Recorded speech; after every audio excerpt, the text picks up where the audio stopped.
Hey everybody, my name is Joe Price, Wilderness Skills Instructor within Forest and Lands. Behind the camera wearing a semi-matching uniform is Ida Olsen. Hello everyone.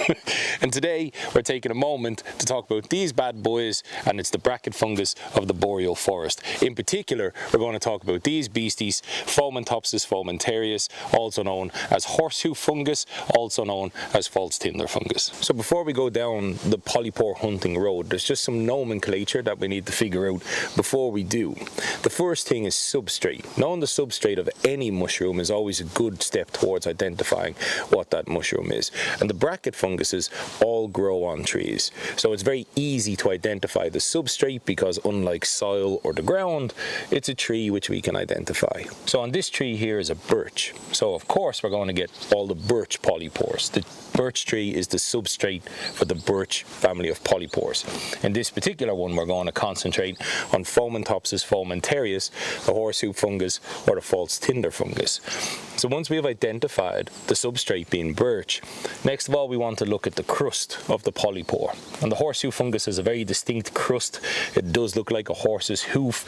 It's usually a grey. These are some old examples, and I have a new example in my haversack to show you when we dissect them. As you can see how big they used to get in parts of kind of Bohemia, which is now kind of the Czechia and Poland and stuff, that these would have been used for flower pots and decorative things because of the height that they get. And a pro tip when it comes to this, horse hoof fungus is a great indicator of other polypores and other things that you may find in the forest. Before we start dissecting our mushrooms, I just want to show some mushroom gathering equipment or polypore gathering equipment that you may want to carry. First of all is a good magnifying glass. It's always good for when you want to get close and personal with your polypores and your mushrooms. I carry a very large substantial lens like so.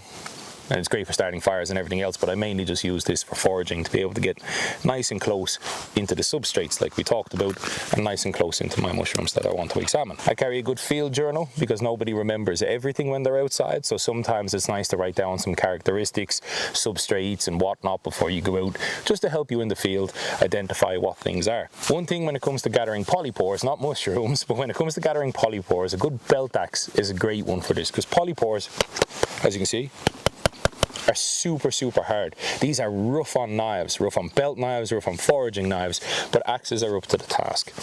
They're normally welded to the tree attachment like so, and trying to wrestle these off and stab your knife into the tree is just going to do some serious harm. But a good belt axe, you can just come up and hit it a slap and it'll come straight off and you can collect it. When collecting these, they do be all over the ground on old trees like this, but be very careful because some polypores, they're protected. You don't want to go around smashing things off trees that you don't need, but harvesting these little small ones low to the ground is nice, because the ones that grow low to the ground are usually indicative of a root problem. The ones that are high up on a tree, you can kind of leave them to work in their biome, but I like to just get on my knees and hit a few slaps and take them on away for dissection. This is where it was attached to the tree, so you can see the attachment point here, and because it's such a young example and it's got this small attachment point, I can tell that it's probably going to have a lot more pores than it will have trauma layer. Battened into it, and you can see in this beautiful cross section here the examples of the pore tubes. So again, this is super young. It hasn't developed a massive trauma layer, which is kind of what we're looking for. So here's your pore tubes, your pore surface. You can see the root attachment here, more pore tubes, and this is the trauma layer. This is the layer that you want to take and dry out for your amadou, your Tinder, to fluff it up. Here's a great example of another dead birch tree, and like we talked about, we see the substrate being birch. It's dead, it's decaying, and you can see this beautiful example of this whole city of Fomes fomentarius on it. But these are great examples of what they look like young, where they are grey, the pore surface underneath is easily marked, there's still got some moisture in it, but also there's something with polypores that I wanted to share. There's a thing called guttation. When guttation just basically means that they sweat.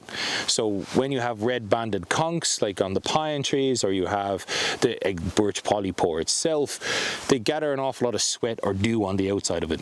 Horse hoof fungus or Fomes fomentarius does not do that. So here's just a fine example of these young, healthy biomes. So as we talked about before, we can see the tree attachment point, the pore surface, and the trauma layer, and the outer crust. And what I want to get at is this trauma layer here, because it's fluffy and leathery. It's a very thick substance, and you want to take that home and dry it out, and that is what you use for your Tinder and your amadou leather. And the bigger and more surface you can get for your trauma layer, the more amadou you can create and you can remove for your Tinder kit.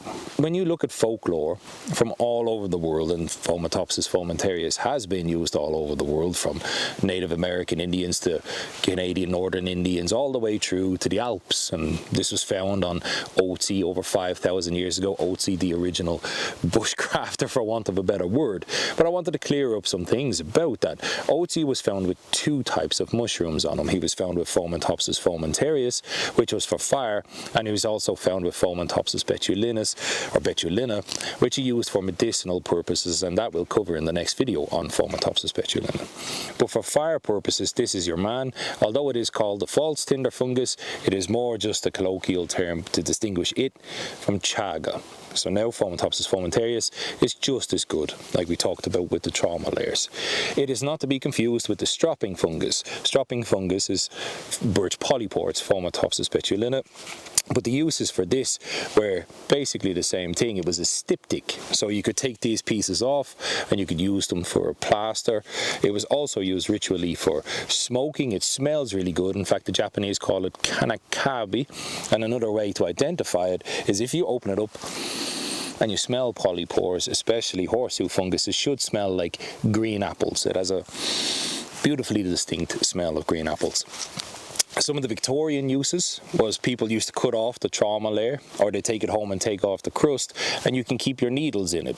The trauma layer is so gripping that it acts as a barrier to water and also to air. So people would use these for pin cushions, with decorative pin cushions to stop their needles rusting. And my brother, a pretty seasoned fly fisherman, found an old folklore from Germany. What used to be used was the trauma layer would be cut into thin slices and pinned into fly fishermen's flies boxes. So when you would take the flies out wet, you could put the hooks in, which would kind of preserve the hooks from rusting, but it would also help to dry out the flies. Other than that, for ritualistic purposes, an awful lot of the Eastern European or the Baltic states would carve these into good luck charms. They'd use them for flower pots, like I mentioned earlier in the videos, and because they smell like green apples, or even they do smell like green apples as they decay, they would keep these in cupboards to add some freshness to the cupboards at home. They would also burn these around bodies and stuff to use as a form of incense. It's got a very unique, kind of pungent, very strong, I wouldn't say, what's that wood that you like, that you burn all the time?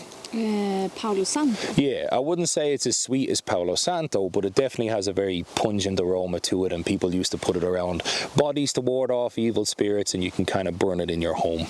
So there you go, the very humble but very nimble Fometopsis fomentarius, the horse hoof false tinder fungus. So until the next video, click like, click subscribe, press the buttons, have a frenzy, stab your phone, and join us in the next video.